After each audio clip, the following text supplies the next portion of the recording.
Books make you hope. Books make you dream. Books make you laugh. Books make you scream. This is the Books That Make You show, discussing books with authors and experts, unraveling the inner pages of all the books that help make us who we are. Welcome to the Books That Make You show. I'm your host, Desiree Duffy, and we're talking about books that make you overcome fear and accept your spiritual gifts.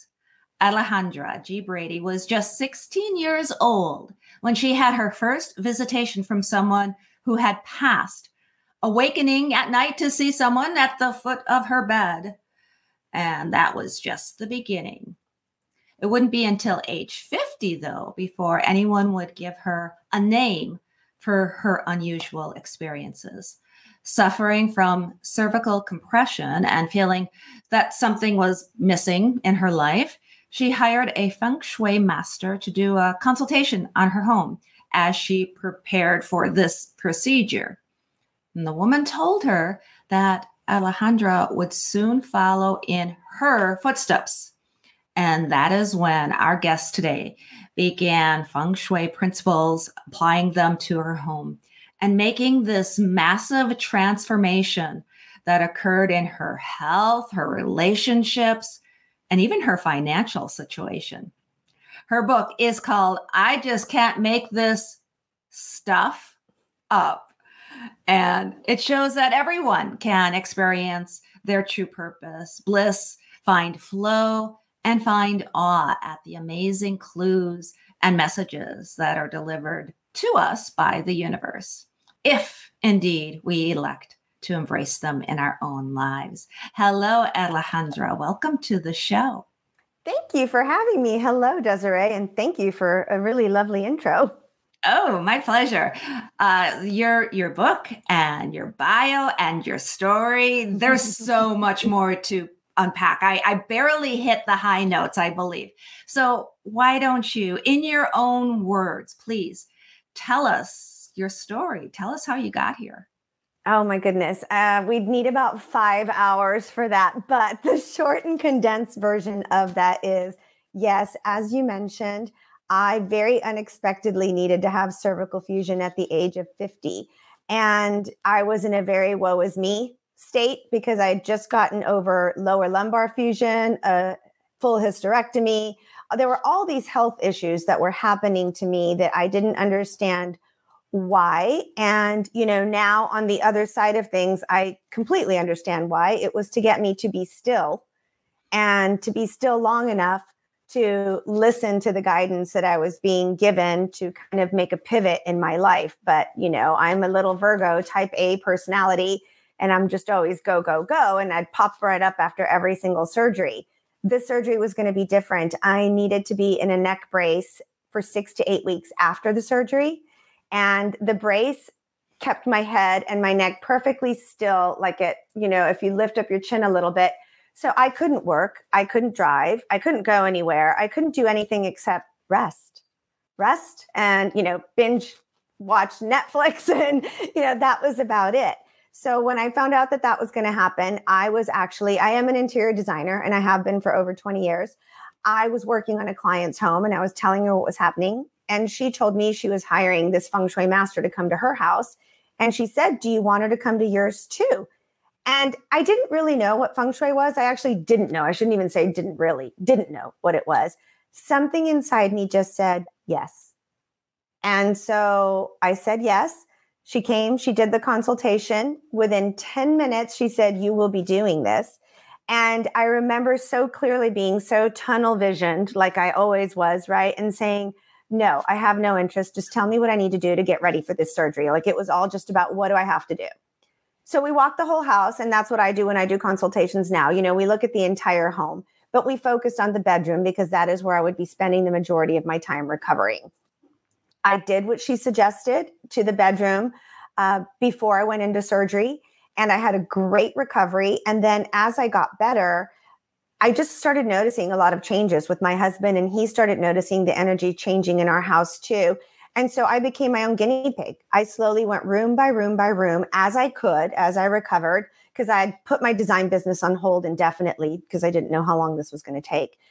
And by the time we changed and moved around our entire house and kind of applied Feng Shui principles to the entire house, the energy in our home was completely different. Our relationship was completely different. We'd already been married at that point, like 27-ish years, because we're on 34, almost 35 now. And it felt very fresh, very energetic, very in sync again. And he looked at me one day and he goes, she was right. You need to do this. And I'm like, I do need to do this. So anyway, I reached out to her.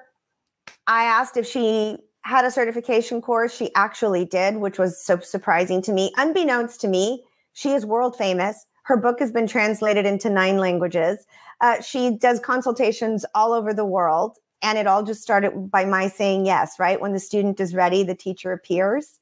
So once my house was energetically aligned, I started becoming very curious again, which I hadn't been curious about life in a really long time. And I started being curious, and I started being curious about meditation. And then during one of my first meditations, I got told that I was going to write a book.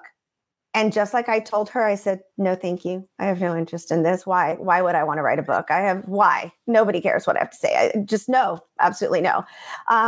Because all of this, A, first of all, writing a book, B, you don't just write a book and put it on a shelf. Like, you've got to do stuff with it. And I'm like, I just want none of it. But here I am. It's a best-selling book and has won 3 awards. And so, this is what happens when I listen to spirit and it guides me. And the right people have come into my life at every step of the way. And I started working with healers because, again, I started being curious about different modalities. And they're the ones that help me piece together the unusual gifts that I've been given. I feel by God, source, universe. I use the same word for all of them very interchangeably. People use whatever resonates with them. But yes, one of my gifts is I'm clairvoyant. So I see people who have passed. I'm highly clairaudient. That is my strongest, which is when I hear messages. Okay. Hearing is clairaudience. I'm also claircognizant. When you know stuff, just because you know stuff, and you don't know why you know it, but it's just there. And clairsentience is when you feel, if you walk into some place and you just get the chills and you're just like, oh, that's clairsentience. So there's a lot of different clairs that people have as gifts. And I do believe everybody has gifts. I think we all have different ones. And some of us choose to explore them. Some of us choose not to. But I have chosen to explore mine. I have chosen to accept them in and always of the light. And I have chosen mine to help other people who are also on their journeys. So I help them through their homes and through, home consultations and working with energy in their homes. And then hopefully from the feedback I've received on the book, I'm helping people all over the world who are also going on their spiritual journeys and who may feel alone or may feel like, am I going crazy? What is happening to me? Because that's such a big one, right? Mm-hmm. You're having these experiences and you're like, did that just really happen? Or am I making stuff up? Or am I losing my mind? Do I need to shrink? Like, what's happening? Yeah. So it's about trusting that you're not losing your mind. You're getting guidance. So that's my hope. I love it. And okay, let's dig in a little bit. I'm going to take a big step backward. Sure. I think it's interesting that you're an interior designer and you make the point of how it comes to us, because it can come to all of us from different ways and we can call it different things.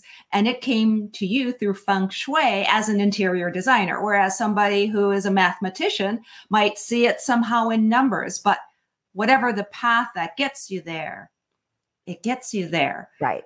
I'm curious. Let's talk about Feng Shui. I would like to know, could you explain what that is? Of course. So Feng Shui is an ancient practice, actually. It's 4,000 to 6,000 years old. And it's so interesting to me, how a lot of things that are very ancient are starting to come back into our normal lives and feel much more normalized these days. Ancient acupuncture. There's so many things that have been around for thousands and thousands of years that were always considered like only on the fringe and are now coming into more of the mainstream.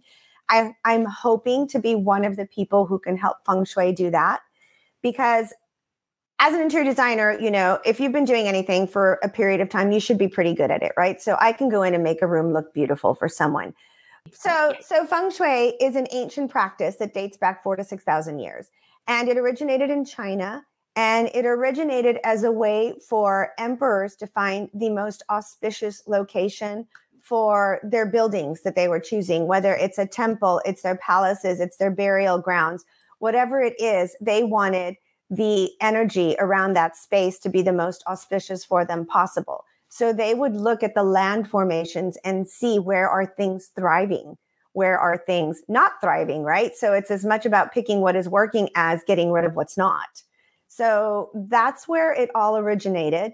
In the 1980s, it was brought to the Western world by Professor Lin, who was out in California. And he kind of modernized it a bit and westernized the traditional teachings because the Western homes are different than homes found throughout Asia in a lot of ways, or at least at that time they were. And that is the type of feng shui that I practice. There's several different schools. I practice BTB feng shui, which is a more westernized approach. The majority of homes that I work with, whether it's here or in Europe, or abroad, are Western style homes. And I am just working with the energy of a space. I can come in, and my superpower is that your house can talk to me. Between my training and my intuition, I can walk in. I just had a client probably last month. I walked in and I know what I saw. And based on what I saw, I felt I was pretty positive about what's happening in her life. So we always sit down and chat at the beginning. And I just said, how is X, Y, and Z working for you? And she's like, oh, everything's great. And I'm like, okay, all right. The way I'm seeing it, it's not, but okay. We're walking the house. 20 minutes later, she breaks down crying. And she's like, actually, and it was everything that I'd noticed as soon as I'd walked in, because the house was telling me what was happening, but she wasn't ready yet. And I think as she gained my trust and as we walked and as we looked at other things, she suddenly became honest. And I'm like, okay. And she's like, how did you know that? I'm like, I see it in your house. Like your house is telling me what's going on. So I love that working with your environment can help change your life because we're so connected, right? We spend a third of our lives in our bed. Then we're in our house the majority of the time when we're not out at work. A lot of people, including myself, now work from home. So we're really spending the majority of our time in our lives daily in our space. And so that space can either elevate you or in some circumstances can hinder you. So my goal is always to see what is hindering and what can be made better. What can we do to elevate the space so that it's supporting the life that you want to lead moving forward? And your book touches on fear as being the thing that oftentimes holds us back. Can you talk about that? Well, for sure. I mean, listen to my responses whenever I'm given any information, right? You're going to be doing this. Nope. You need to write a book. Nope. It's always no. And that is coming 100% from a place of fear, right? Fear of succeeding, fear of going into the unknown, fear of taking those leaps. So for me, the biggest part of my journey was accepting, when somebody tells you at 50, oh yeah, you're clairaudient, you're clairvoyant, you're clair this, all these things that are happening to you are messages from the universe and it's telling you where to go and what to do. And you're like, what? Why? It's a lot. It's a lot to take in. And it's a lot to take those steps and be firm in your journey because unfortunately you are going to lose some people along the way. And I do talk about that in the book too, that if you do accept your gifts, you need to know that not everyone is going to be happy for you. When you find anything brand new, you get very excited. You want to share it with everyone. And then how you're surprised when someone's like, oh God, no, why would you do that? That feeling. And you're like, oh, but I just want to share with everyone. So I was very excited at the beginning and telling everybody. And I was very surprised at some people's reactions, including friends I've had for 30 plus years. And I had to get to a place where it was more important for me to share my story and share my journey for those people who were ready to hear it than to worry about the criticism from those who were not. And some people even called you evil. Oh, for sure. Family members called me evil and of the devil. And I'm like, well, I kind of feel like it's the exact opposite of that, what's happening. But, if that's what resonates for you, then I can't do anything about that. I just know that is not what it is. I have accepted my gifts in the light, and I will only work in the light. I will never accept anything that's from the darkness.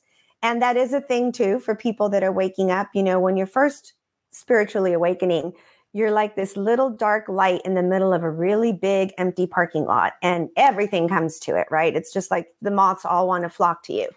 So you always have to make sure that you are protecting yourself and putting out there that the only thing that you will accept is light. If you truly indeed want to be a light worker. I mean, if you want to go the other direction, have at it. For me, it's about being in the light and about helping other people come into the light and, you know, seeing their potential and living their best lives and doing what we're supposed to be doing, living out our purpose on this planet at this time.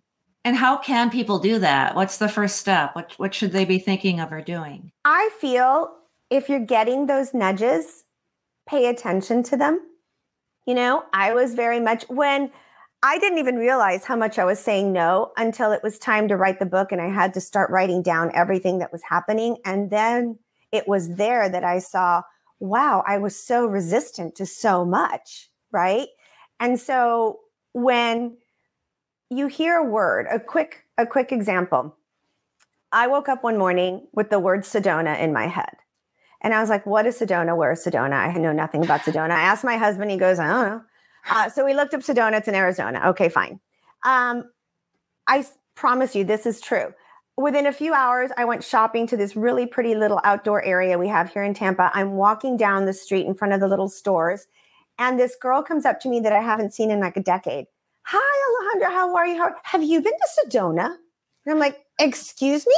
She goes, I just came back. You have to go to Sedona. It's Matt. You have to go there. I'm like, okay, this is weird. You know, within 24 hours, I'd come across 3 people who mentioned the word Sedona to me, aside from the fact that I heard it myself in the middle of the night. So at that point, I told my husband, I think I need to look into this. I don't know what it means, but I must look into this. We were leaving the next day to visit our son in Chicago.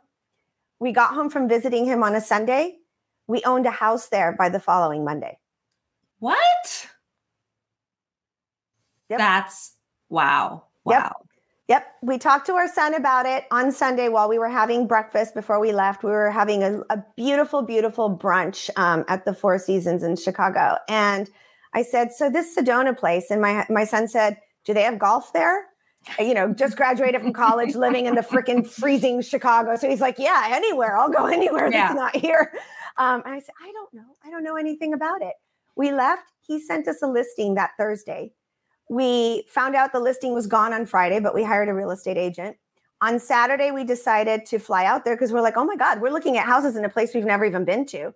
We flew out there the following Thursday, worked with the agent Friday and Saturday, found this house on Sunday, put an offer in on Monday, had it on Tuesday. That's amazing. Well, I do know Sedona. Yes, it's amazing. Sedona is amazing. Sedona is this place. For those who might be listening, going, wait, what are they talking about? It's a city, a town in Arizona. It's absolutely beautiful. There's vortexes. I want to say vortices, but you're not supposed to call them vortices there. It's just a place of energy, and it attracts people who are spiritual, people who are creative. It's got like this wonderful vibe. So I love hearing that story because I understand. I've been drawn to it many times, and it's a beautiful, beautiful place. So we bought the house in 2018, always intending for it to be a second home. Well, 2020 hits. Guess where we moved permanently? And there you are. And there we are. And guess where the book was written? And then on the other end, as soon as the book was done, that final edit was done, I got told to leave. And I'm like leave, or just leave and have a second home in Tampa again? They're like, leave. So I listened, and we were heartbroken, but I listened. I'm like, there's a reason why we're being told to leave. We sold our house, doubled our money in 3 years. We were out in 10 days. We were in 10 days, and we were out in exactly 10 days again with just the clothes and the dogs, because they bought every single piece of furniture. Most of my houses sell with everything in them, but they bought every single thing. They just said, take your clothes and go. And we doubled our money in 3 years. We got above asking, all cash. It was crazy. So moral of the story is I listened. It gave us a place to be during the pandemic, which we could be outside every day, which so many people didn't have that luxury. It gave me a place to be undistracted to write the book. And then, it literally paid me. Yeah. That's to amazing. listen, And so, I mean, it was just an incredible story, and it will always hold a very special place in my heart. But I could feel we were done being there too. It was very interesting, but that's the way my life is now, like that's a Tuesday, but it takes a minute to get to this point. But I do wake up every single morning and I'm like, God, what's going to happen today? What messages am I going to get today? What am I supposed to do next? I just got off a call with somebody because I've had the nudge. And multiple people have said I should do a TEDx talk. Mm-hmm. So I just got off the call with somebody who put me in contact. It's a teacher who teaches you, who teaches you how to do that. And she's like, so how long have you wanted to do this? And I'm like, never, but that's just the story of my life. Never. But here I am doing it because I'm being nudged in this direction. So let's see what it entails. I follow those nudges. So that's what I would highly encourage is follow those nudges. And if it seems too big, write it down and date it. And then come back to it when you are feeling perhaps a little bit more open or more settled. But keep track of what you're being asked to do or what direction you're being asked to look. And it can be anything. It doesn't have to be as extreme as mine, but it can be taking a new class, studying a new profession. Sometimes it's leaving a relationship. Just pay attention to those nudges and see what they're asking of you. And then the voices will get stronger in a good way, and give you clearer direction. And then I also needed a lot of direction at the beginning. I'm like, you can't just tell me one time, like you have to show me 3 times that this is what you want me to do, So you can ask for that. I love that. Just listen to the nudges.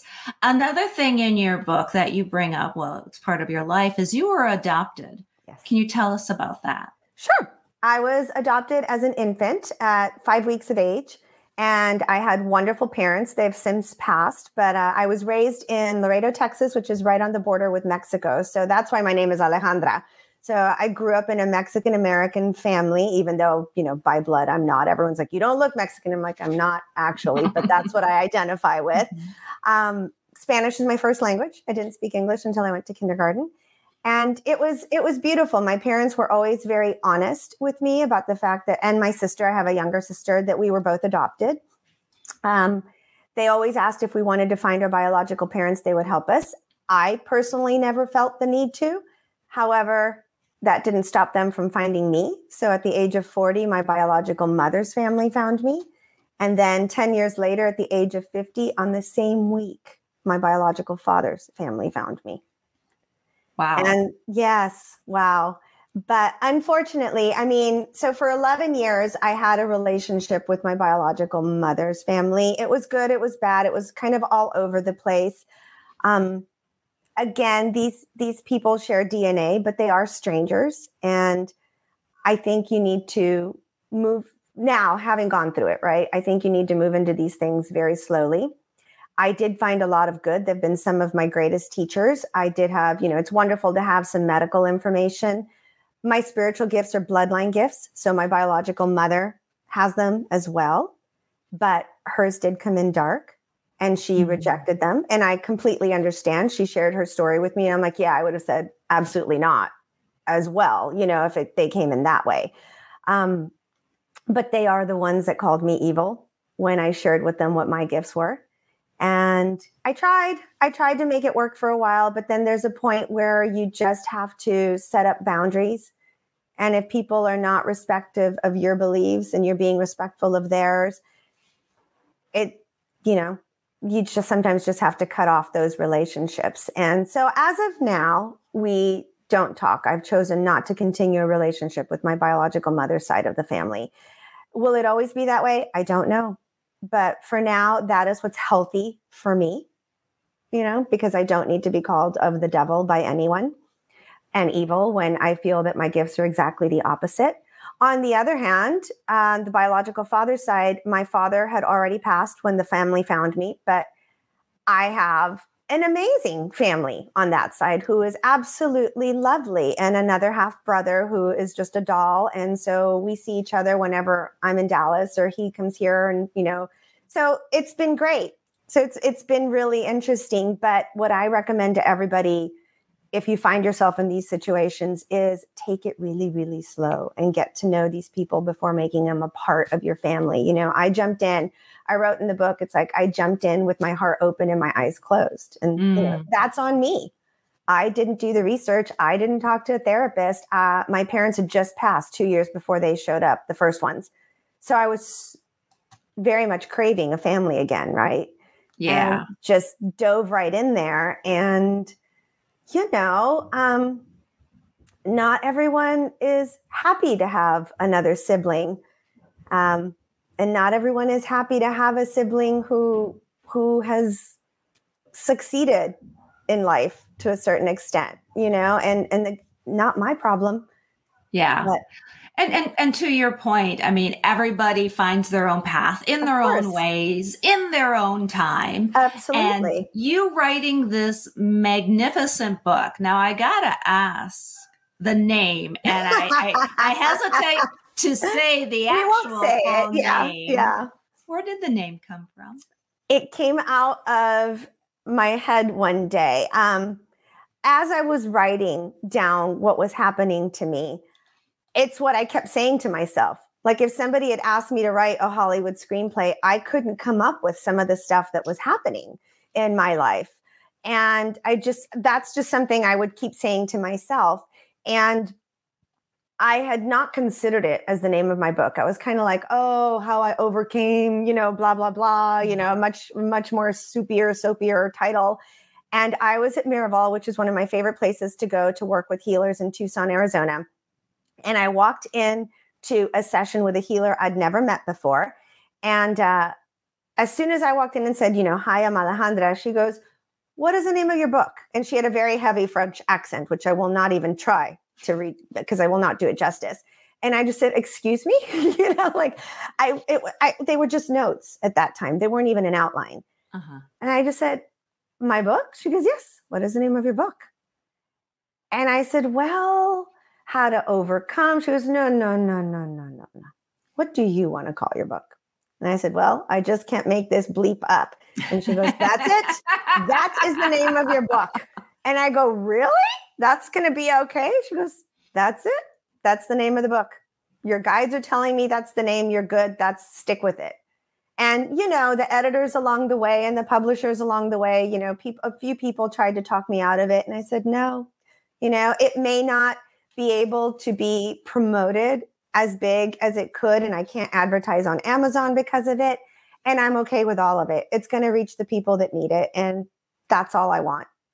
I love that. You've got that little bit of moxie, you know, and it's authentic. That's the thing. Your authenticity. Oh, thank you. Shines through. And I think that's what's important. Okay. We're running up against the clock. Sure. But can you tell us, where can people go to find out more about you, find your book? Give us all your details. Sure. So the two easiest places to find me are on my website, which is alejandrabrady.com. And you can get the book there. You can get my Feng Shui card deck there. You can do virtual consultations with Feng Shui. I do them all over the world. So we can set up a consultation through there. And the other place that I'm active as far as social media is Instagram. I kind of had to pick one. I'm overwhelmed with all the platforms. So I will post things on TikTok every once in a while, but I stick to Instagram. So it's Alejandra G Brady Lifestyle on IG. And that's easy to find me there. Alejandra, thank you so much for being with us today. It's been a true pleasure. Thank you, Desiree. Thanks for having me. It was fun. Yeah. And thank you, everybody, for being with us as well on the Books That Make You show. You can find more about us on our website. It's booksthatmakeyou.com. You can also follow us. We're on Facebook, Instagram, TikTok, and of course on YouTube. Make sure you ring the bell. Make sure you're subscribed. That way you never miss a show like this one, Talking with Alejandra. Until next time, all of my bookish buddies, please enjoy all of the books that make you exactly who you are. The host and executive producer of the Books That Make You show is Desiree Duffy. Sound mastering and engineering by Dave Napox. Social media and content promotion by Siddhi Jahagirdar. Copywriting and editing by Mike Robinson. The Books That Make You show is an award-winning podcast produced by Black Chateau Enterprises.